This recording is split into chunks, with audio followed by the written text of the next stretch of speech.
tout écrit, dans tout récit ou fiction, l'auteur manipule le lecteur. C'est l'un des narrateurs de Qui se souviendra de Philly-Joe qui l'affirme. Nous voilà alertés. Nous sommes donc réunis ce soir à la médiathèque Les Carmes de Pertuis autour d'un manipulateur. J'ai nommé, vous savez qui, un certain Marcus Malt, ici présent, l'auteur autoproclamé de Philly-Joe. Votre dossier est en effet plus complexe qu'il n'y paraît. Celles et ceux qui viennent d'entendre, pour ceux qui nous regardent, il faudra revoir une autre capsule vidéo. Donc, celles et ceux qui viennent d'entendre, grâce à Pierre-François Garel, les premières pages de votre dernier roman, ont déjà pu mesurer avec effroi votre talent pour raconter des histoires. Raison de plus pour se méfier. Dès le départ, vous avez pris soin de brouiller les indices. Marcus Malt est un pseudo, un clin d'œil au faucon maltais. Vous voilà déjà un peu démasqué, Marc Martignani. Vous seriez né en 67 à la Seine-sur-Mer, où vous affirmez être depuis toujours resté. Selon les rares sources, vous y avez fait tout un cinéma, après des études cinématographiques comme il se doit, et en dirigeant une salle de projection, écran noir.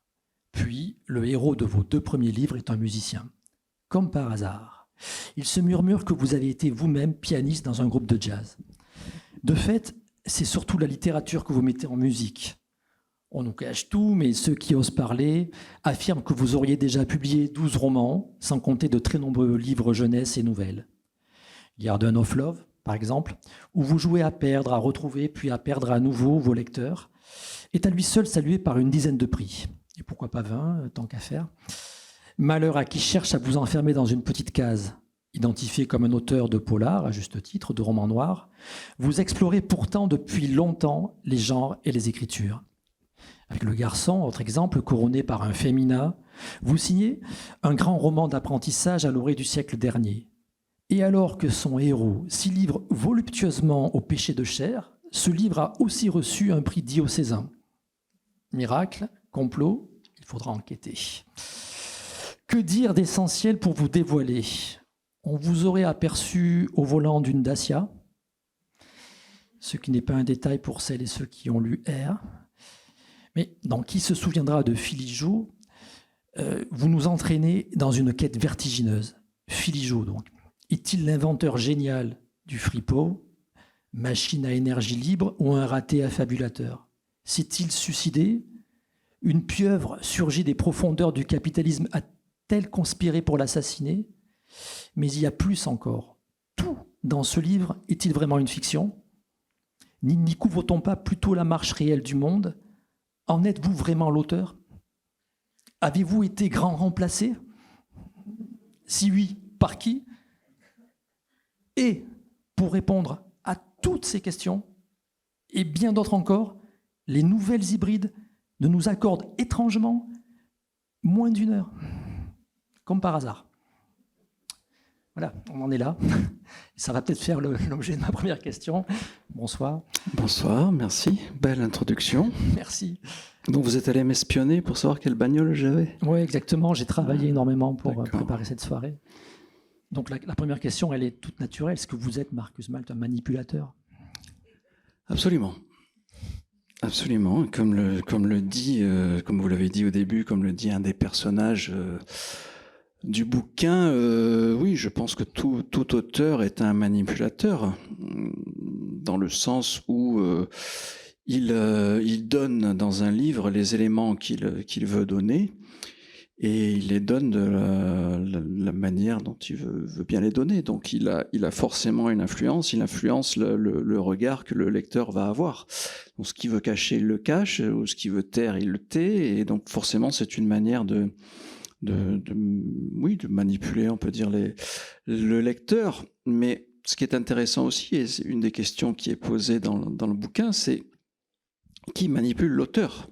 Parce que j'ai bien conscience que moi-même, je suis manipulé aussi, comme je pense nous le sommes tous. Alors, je ne suis pas en train de parler de grands complots ou ce genre de choses, mais on est simplement, je dis manipulé, mais disons, on subit de fortes influences qui fait que la très grande majorité de ce que nous pensons être nos choix dans la vie sont en fait le résultat de justement de ces multiples influences, souvent qu'on perçoit inconsciemment, mais qui font qu'on décide de telle ou telle voie qu'on va prendre dans notre existence.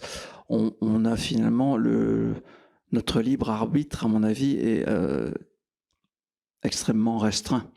Donc oui, je manipule. Alors je manipule en particulier dans ce livre parce que comme c'est un livre qui, entre autres, parle de la manipulation, justement, du mensonge, de la vérité, de tous ces thèmes-là, j'essaie toujours de lier la forme et le fond, et même de mettre d'abord la forme, de mettre d'abord le lecteur en contact avec la forme pour que qu'il ressente mieux le fond. Je ne sais pas si c'est très clair ce que je dis, mais je pense que c'est vraiment par la forme, en gros, je pense que c'est par les tripes et par le cœur qu'on fait passer les choses avant de les faire passer par l'intellect.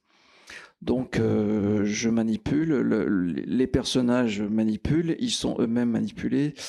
Tout le monde là-dedans l'est un petit peu, quoi. Alors, je vais en citer une, Sylvia Groth, une des narratrices du roman, il y en a pas mal, on va y revenir, et qui s'écrit à un moment j'ai halluciné, bordel, c'est quoi ce truc? Elle parle du livre. C'est un roman, une encyclopédie. Et effectivement, dans ce jeu que vous créez avec délicieux, quoi, avec vos lecteurs sur ce roman, on se pose la question sans arrêt, est-ce que c'est un roman complotiste? Est-ce que c'est une docu-fiction sur le fonctionnement du capitalisme? Alors, c'est certainement pas un roman complotiste. C'était une des grandes discussions et une des grandes craintes que nous avions avec mon éditrice. On en a beaucoup discuté avant la parution du bouquin. Quand je lui ai donc fait lire le roman, elle l'a lu. Et on avait très peur de deux choses. Un, que les gens pensent que l'auteur soit un complotiste, justement, et deux, que le lecteur le devienne après lecture. Et donc, on a modifié, disons, quelques petits détails comme ça pour vraiment, justement, essayer de gommer tout ce qui pourrait faire en sorte qu'on puisse tomber dans ces deux travers-là. Parce que non, bien sûr, les personnages, oui, parlent de complotisme. Effectivement, certains pensent à cette possibilité-là, mais moi, je ne pense pas du tout que c'est une question de complot. Et je crois que, en tout cas, dans certains passages, et notamment dans la dernière partie, je voulais montrer justement que tous les maux dont on peut souffrir, enfin dont en tout cas les personnages peuvent souffrir et la société en général, ne sont pas dus à une espèce d'entité comme ça, secrète, mystérieuse, la fameuse pieuvre à laquelle le Philly Joe fait allusion, mais ceux qui nous causent ces problèmes-là, ce sont des gens qui ont des noms, ce sont des gens et des firmes, des sociétés qui ont des noms, qui ont pignon sur rue, quoi, qui sont connus. Et leurs motivations ne sont pas des motivations secrètes. En gros, on peut résumer ça à faire du profit, quoi. Voilà. Donc, il n'y a rien de secret, il n'y a rien de complotiste là-dedans. C'est si on veut le voir, si on veut ouvrir les yeux, c'est assez flagrant, quoi. Alors, vous l'avez dit, vous aimez prendre les lecteurs par l'histoire, hein, par ce qui relève du sentiment. Enfin, vous nous embarquez en fait clairement avec une écriture généreuse. Enfin, c'est un récit et il y a un plaisir à raconter qui est communiqué et communicatif. Pour autant, il y a des procédés comme ça qui nous ramènent sans arrêt, qui font une bascule entre fiction, non-fiction. Dans Philly Joe, c'est le cas aussi avec. C'était à la fin du roman, mais il y a des pièces à conviction qui sont telles quelles, fournies. Mais on retrouve ça dans d'autres romans que vous avez signés. Le Garçon, par exemple. Il y avait des moments d'énumération aussi, avec le procédé cette année-là, et qui renvoyait à des faits très précis. Il y a il y a ce balancier tout le temps qui fait que quand on lit, on est emporté par une histoire avec des personnages truculents, mais sans arrêt aussi ramener à d'autres personnages qui ont existé et à des faits réels. Et finalement, on en vient à douter par moments et à parfois lâcher son livre et aller vérifier si telle ou telle histoire est vraiment vraie ou Ouais, fausse. oui. Oui, oui, mais effectivement, beaucoup de lecteurs m'ont dit que souvent, pendant la lecture du roman, ils sont allés sur Internet voir si ce que je racontais était vrai ou pas. Et alors, c'est pas systématique, c'est pas dans tous mes romans, mais il est vrai que j'aime bien mélanger. Alors, je suis romancier, hein, ça, je l'assume et je le revendique même. C'est-à-dire que j'écris de la fiction. C'est du roman, c'est écrit sur la couverture, roman. Donc, j'invente.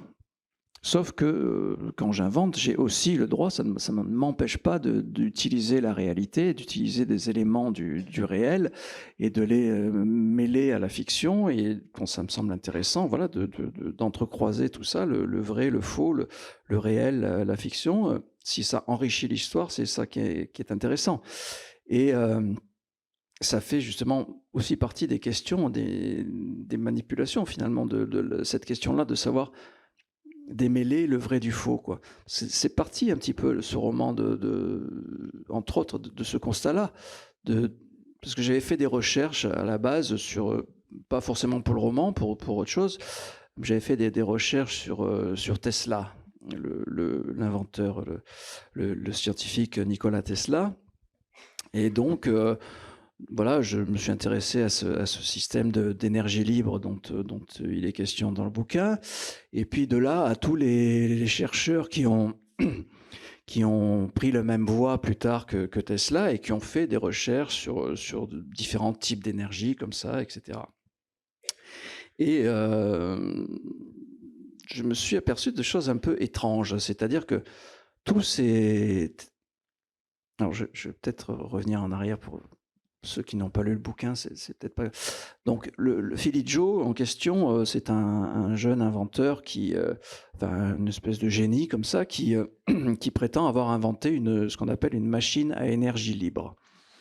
Donc, une machine à énergie libre, c'est une machine, pour aller vite, qui serait capable de capter les mouvements infimes qu'il y a dans l'espace au niveau atomique.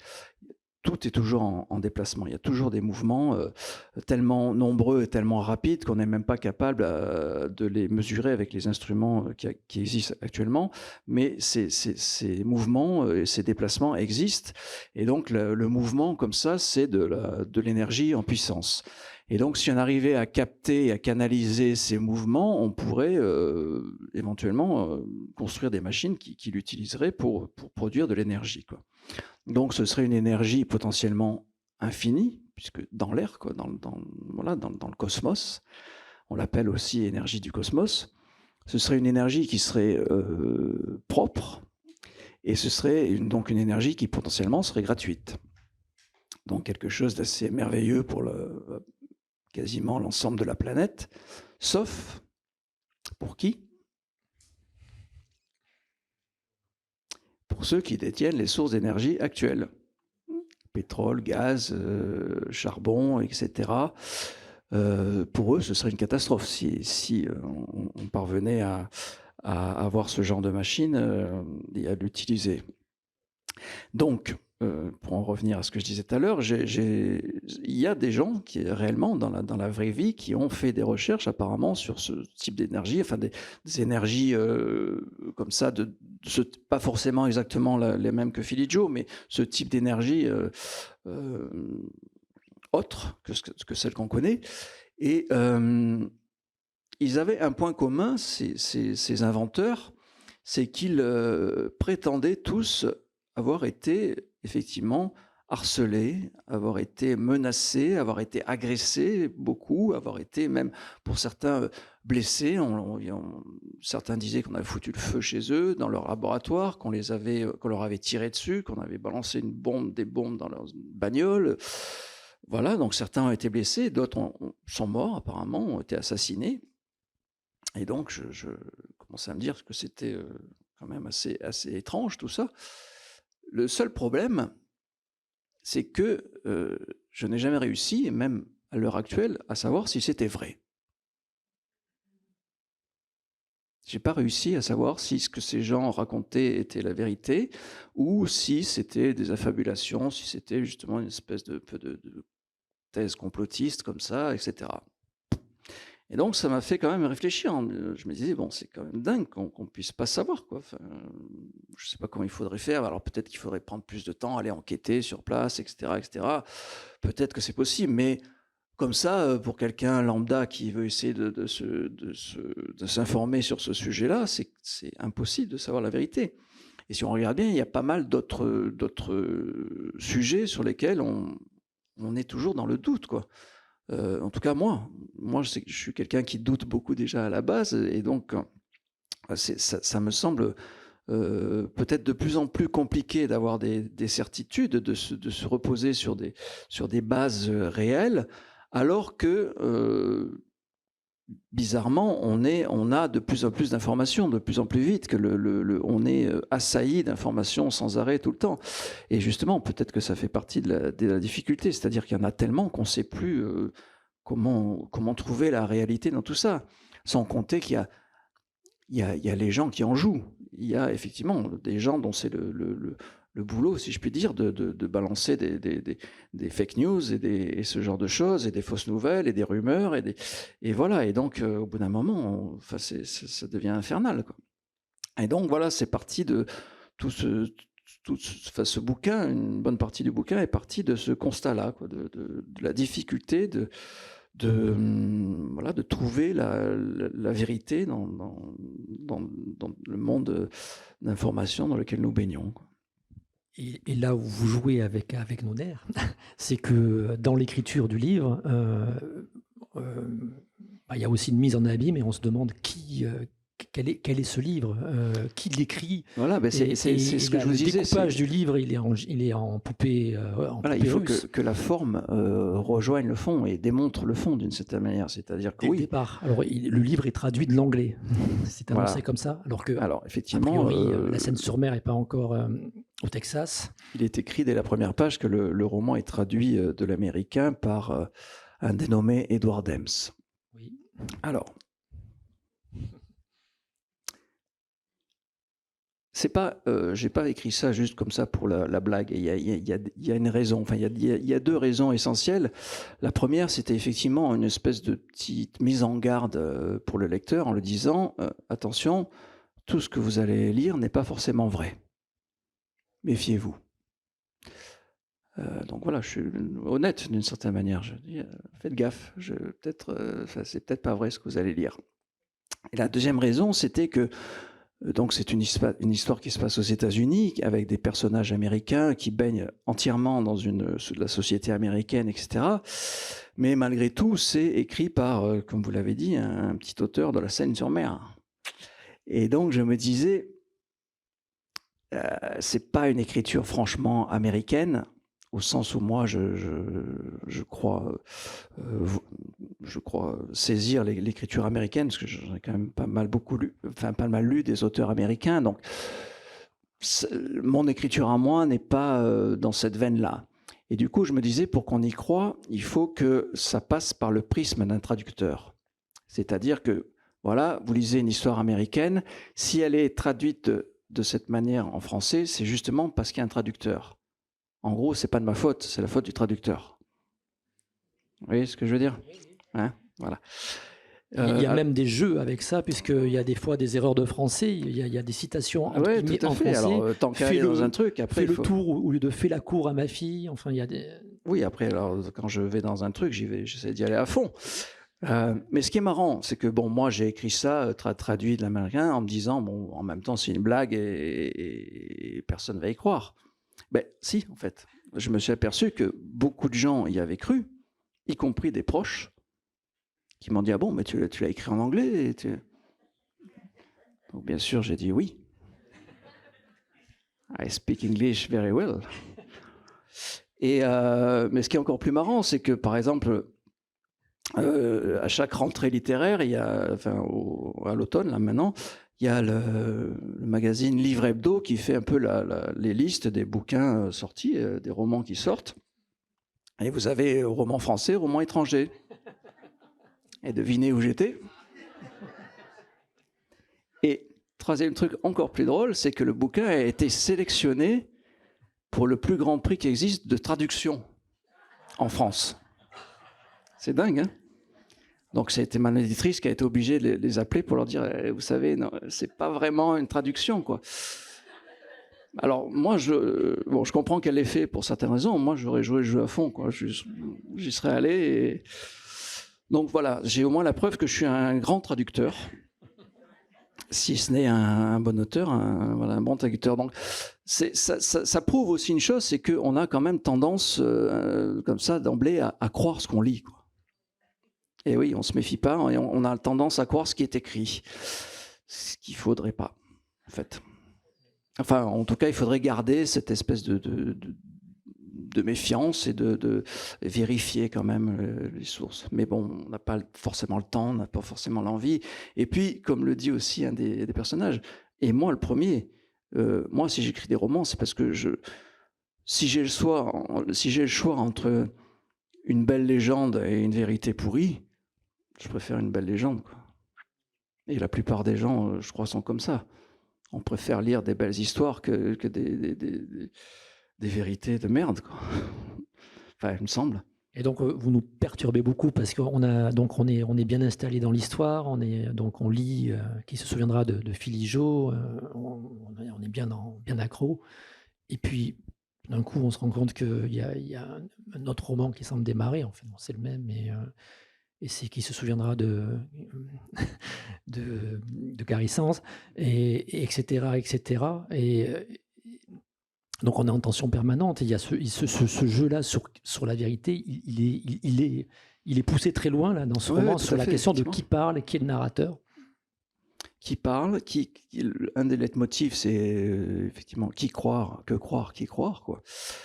Qui parle, donc l'histoire est racontée par 5 narrateurs différents, donc il y a 5 parties dans le roman, chaque partie est racontée par un narrateur différent, donc ils se succèdent comme ça, et à chaque fois le narrateur suivant donc reprend et complète un petit peu l'histoire qui vient d'être racontée, mais en même temps il en donne une version qui n'est pas tout à fait la même.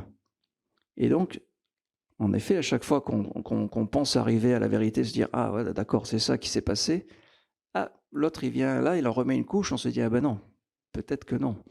En fait, peut-être qu'on s'est fait avoir et qu'il nous a menti ou qu'il nous a emmenés en bateau. » Et on est toujours sur le fil comme ça, ce qui est très pénible, mais c'est la sensation que je voulais donner. C'est effectivement ce que je racontais tout à l'heure. Voilà, quand on ne peut pas savoir la vérité, on est sur le fil du doute comme ça, on peut basculer d'un côté ou de l'autre à chaque fois, et c'est très inconfortable. Mais je voulais mettre le lecteur dans cette situation-là, qui ne sache pas, et qui doute à chaque fois, et qui se dise est-ce qu'il est en train de m'arnaquer ou pas là. J'ai envie de vous poser une question sur la mécanique, comment ça se construit, un pareil roman autant architecturé, parce qu'on se perd pas, en fait, on est sans arrêt perdu, mais on se retrouve tout le temps. Et alors, ce que vous expliquez régulièrement quand vous faites des rencontres comme ce soir, c'est que vous n'avez pas de plan préétabli, vous ne savez pas au départ où vous allez, et on se demande, mais comment c'est possible? Je suis un génie. Oui, non, je l'ai souvent dit. On s'en doutait. Je confirme. Mais encore, comment on fait pour ne pas se perdre dans une... Parce qu'il y a alors il y a des personnages, il y en a une trentaine, je crois, enfin peut-être un peu plus. Oui, non, mais c'est du boulot, quoi. c'est du boulot. Alors effectivement, je n'ai pas de plan. Je ne savais pas du tout que j'allais avoir ce type de construction, de structure en commençant le bouquin. C'est en l'écrivant, justement, en découvrant petit à petit l'histoire, en avançant avec les personnages et avec les événements comme ça que... Voilà, à un moment donné, je me dis, tiens, quand j'arrivais vers la fin de la première partie, je me disais, non, ça peut pas s'arrêter comme ça, quoi. Il faut qu'il se passe un truc, là. Il faut qu'il y ait quelque chose qui bouscule. Et du coup, on enchaîne sur la deuxième partie avec un narrateur différent qui donne sa propre version. Et puis pareil, une fois que la deuxième version... c'est-à-dire que j'écris pas... alors j'espère qu'il y a une espèce de forme de suspense, oui, d'intrigue qu'on a envie de suivre comme ça, mais en même temps, c'est pas un thriller au sens propre, c'est-à-dire où là, oui, on est obligé d'aller droit au truc pour que le lecteur soit complètement happé. Moi, je me permets... Et ça fait partie des choses que j'aime dans l'écriture d'ailleurs, je me permets de prendre des chemins de traverse. C'est-à-dire que je ne vais pas tout droit au but pour le petit clin d'œil. Heureusement, c'est rugby, on voilà, est plutôt... ouais. Quand il y a une direction qui me semble intéressante, il y a un truc dans... Voilà, je parle d'une chose, par exemple... J'y pense juste comme ça, à un moment donné, il y a un des personnages qui se retrouve en prison.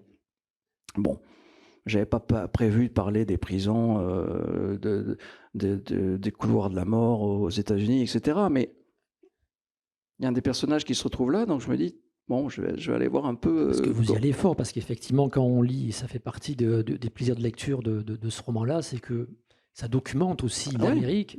Et alors, pour le coup, vous documentez le phénomène carcéral. Effectivement, en essayant de ne pas être didactique. C'est pas un essai que j'écris. Voilà, il faut que ça se marie à la fiction, que ça s'interpénètre avec l'histoire et que ça coule, quoi, d'une certaine manière.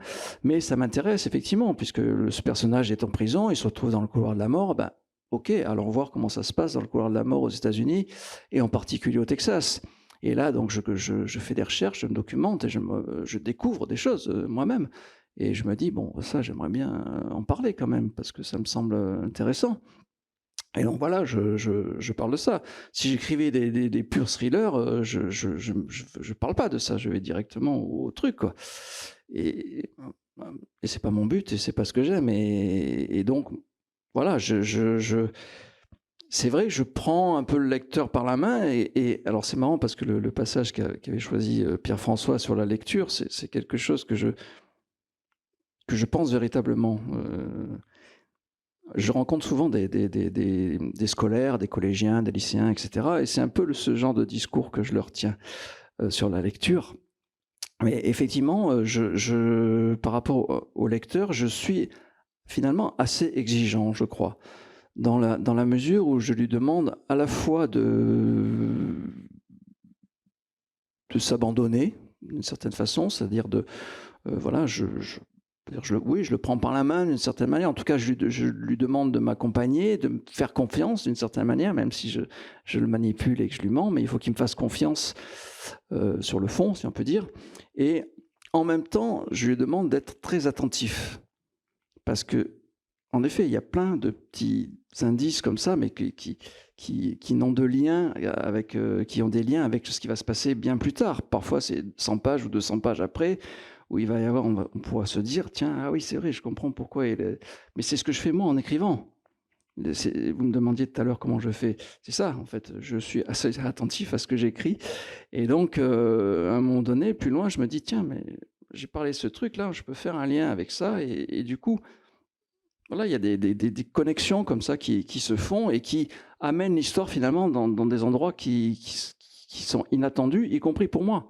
Il y a un jeu d'écriture que vous faites régulièrement dans Philijo, c'est-à-dire que les personnages annoncent régulièrement ce qui va se passer 50 pages plus loin. De temps en temps, ils font ça, effectivement. Et est-ce qu'à ce moment-là, vous le savez, ce qui va se passer? Non, ça induit la suite. Moi, je suis comme le lecteur, c'est-à-dire qu'à ce moment-là, le personnage le dit.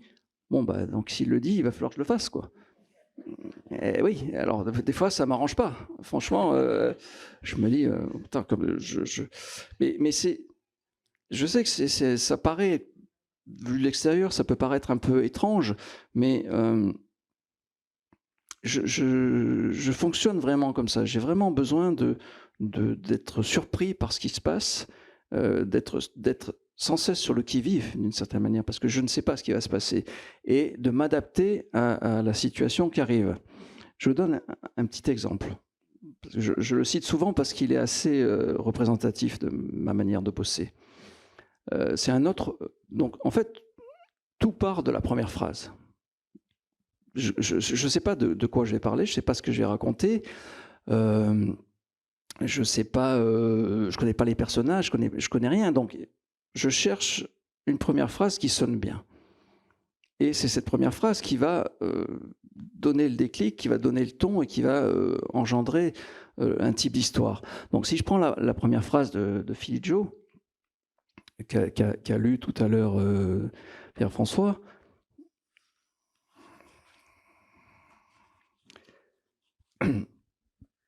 À l'image de son existence tout entière, la mort de Philippe-Joseph Deloncle n'a pas été une simple affaire. Voilà. J'écris ce truc. Je ne sais absolument pas qui est Philippe-Joseph Deloncle. Je ne sais pas de quoi il est mort, pourquoi il est mort, ce qui s'est passé. Mais en même temps, ça m'intrigue. Je me dis, bon, bah, ok, on va voir. Alors, en réalité, le pire, c'est la phrase qui suit. La phrase qui suit, donc il y a une espèce de crochet où il est écrit, donc, à l'image de cet incipit, la rime de Gary Sands est souvent pauvre et fortuite. Note extraite de l'ouvrage de Deon Zubrinsky, La vérité sur un faux poète. Donc là, il y a 3 personnages qui apparaissent, là, rien que là en 2 phrases. J'en connais aucun des 3. Je ne sais limite pas ce que je comprends, à peine ce que je dis là. Mais ça m'intrigue, voilà. Je me dis, bon, ok, j'aime bien, ça sonne bien, je vais, allons-y. Mais c'était, pour revenir à l'exemple que je voulais donner, ce qui était encore plus flagrant, pardon, c'était sur un autre roman beaucoup plus ancien qui s'appelle Carnage Constellation. Et donc la première phrase de Carnage Constellation, c'est « Césaria a mal au sein ce soir ». Voilà, donc pareil, Césaria, je ne sais pas qui c'est, je ne sais pas pourquoi elle a mal au sein, je ne sais rien. Bon, ok, on avance un peu, j'écris quelques phrases comme ça, et puis 10 ou 12 lignes plus loin, je me rends compte que Césaria est un homme. Première surprise. Et de taille, quand même. Bah ouais, non, mais... Et là, je pourrais me dire, putain, dans quoi je m'embarque, là ? Je vais faire demi-tour et non, je vire cette phrase et on va continuer sur Césaria, femme, etc. Mais non, en fait, c'est ça qui est intéressant. C'est que voilà, j'arrive, Césaria est un mec. Ok, ben, allons-y. Et puis voilà, on va essayer de creuser, de savoir ce qui s'est passé, comment ce mec est devenu une femme, etc., etc. Et c'est ce qui fait finalement tout le roman, quasiment, à partir de là. Si à l'avance je m'étais dit, tiens, je vais écrire l'histoire d'un mec qui est devenu une femme, etc., jamais je l'aurais fait. Je me dis, oh putain, trop galère, trop... non, jamais je l'aurais fait. Là, j'y suis, j'ai une espèce de petite contrainte que je m'impose, du coup, c'est de ne pas revenir en arrière. De ne pas revenir en arrière sur l'histoire, hein, sur l'intrigue, pas sur l'écriture. Sur l'écriture, je reviens tout le temps, je retravaille tout le temps. Mais sur l'histoire elle-même, sur les faits, je ne reviens pas en arrière. C'est-à-dire que, voilà, Césaria est un mec, ok, il faut que je m'adapte à ça.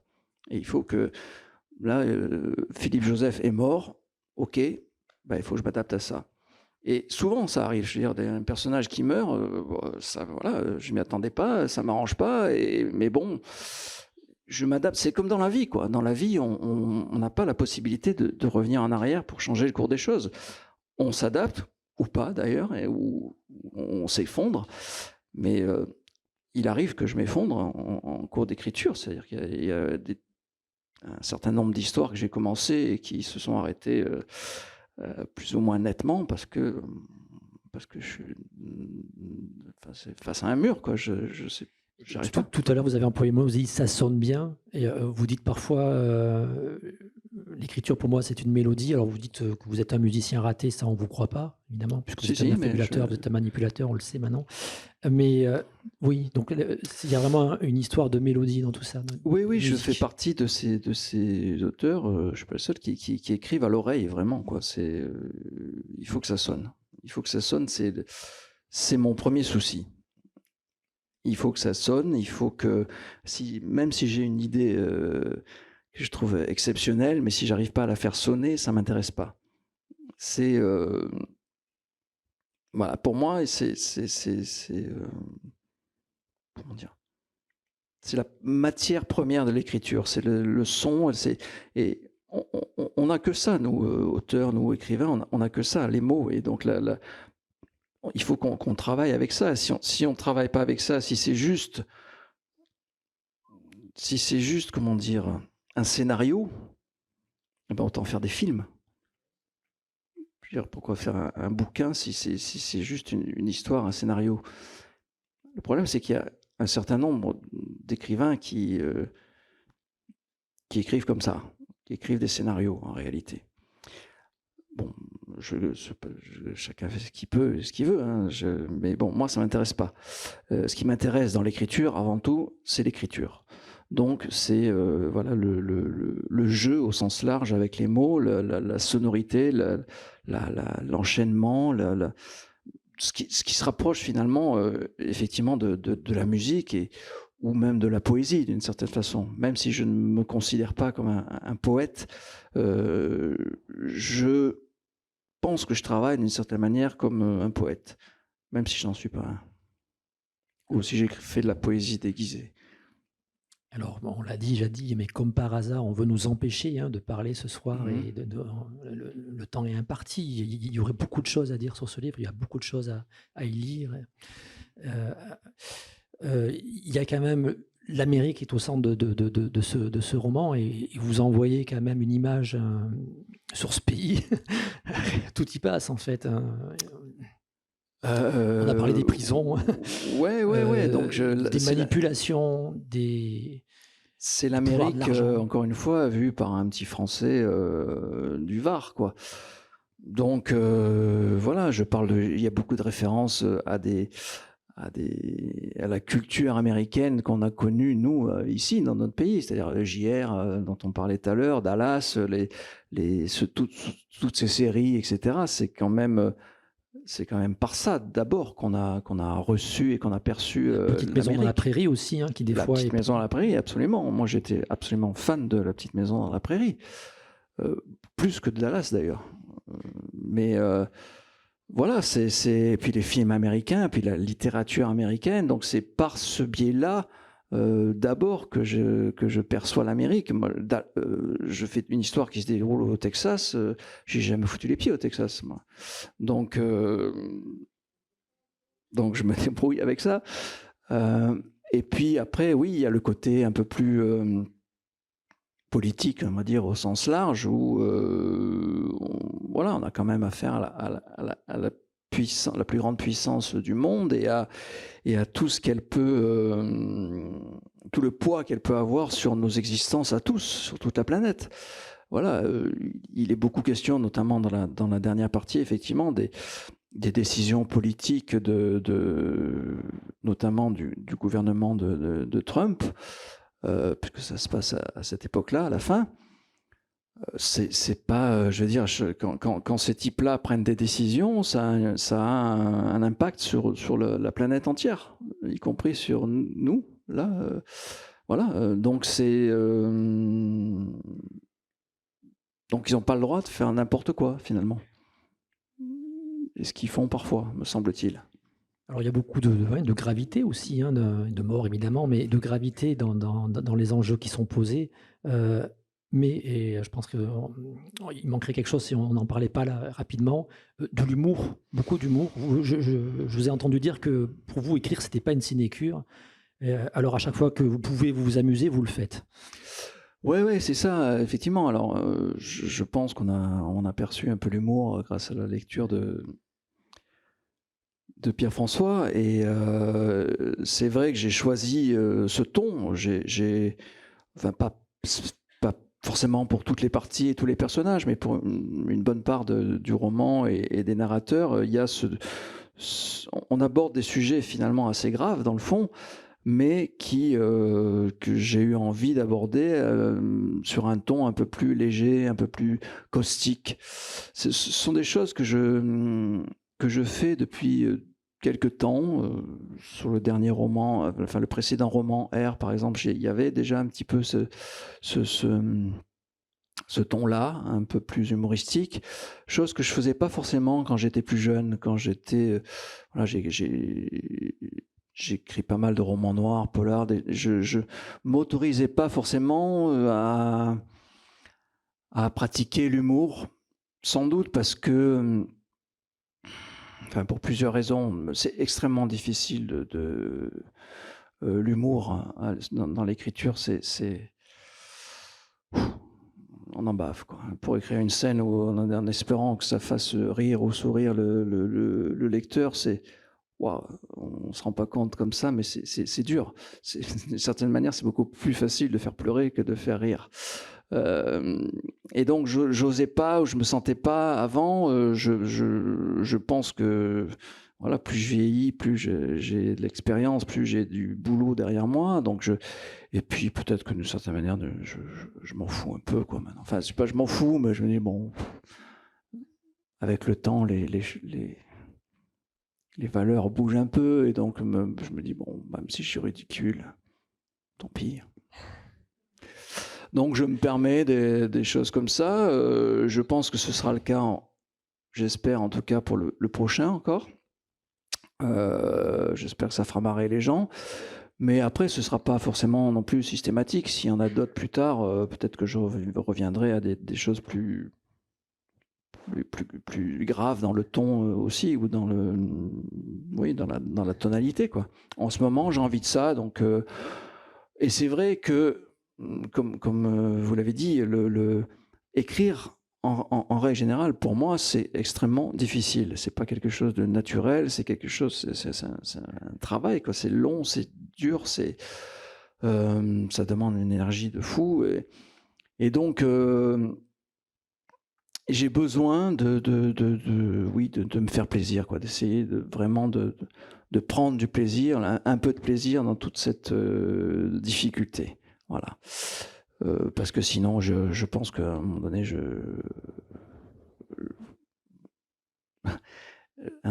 je succombe à la question, mais pourquoi je fais ça, quoi? Bah ouais, parce que ça, c'est une question que j'ai depuis le début. Mais avec le temps, ça devient de plus en plus difficile, je trouve. Et donc, si j'ai pas ce plaisir-là de l'écriture, comme je disais, voilà, de l'humour, est-ce que ça vaut le coup, quoi? Bon, et je crois qu'on va rester sur cette notion de plaisir, et puisque qui vous savez vous nous empêcher de parler, on va s'arrêter là. Et je vous remercie. Merci à vous. Merci beaucoup.